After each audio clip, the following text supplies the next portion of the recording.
Hello, friends. How are you doing? So, I just had a random thought while looking at this picture of Shanann. The last video, alleged last video, I don't believe a word those police officers say. So, if you choose to believe this was the last known video of Shanann, I'm not going to argue with you. Just look at their track record is all I'm going to say, okay? Okay, do you know how Shanann didn't have any defense wounds and Chris's story was, you know, she just kind of laid there. She didn't fight back. She just let him attack her.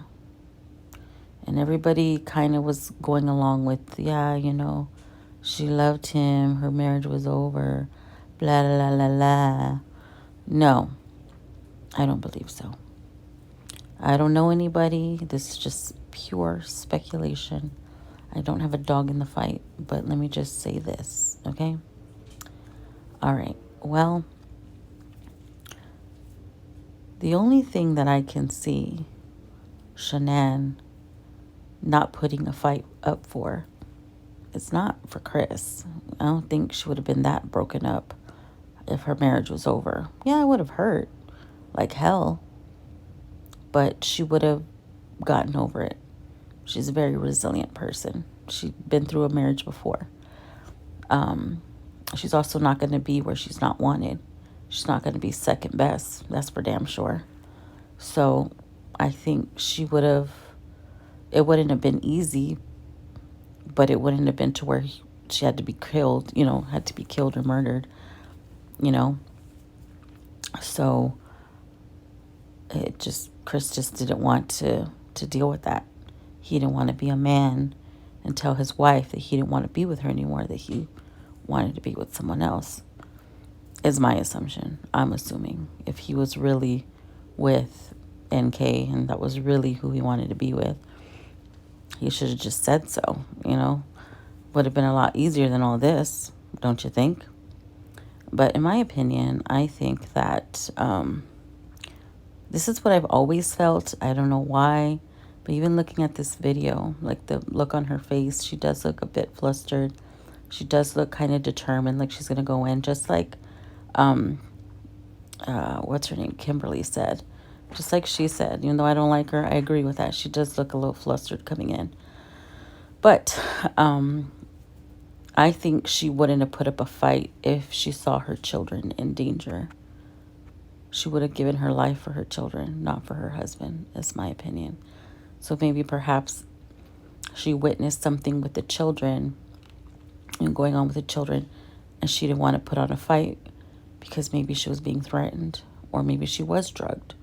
I don't know. But I know for sure it wouldn't be for Chris.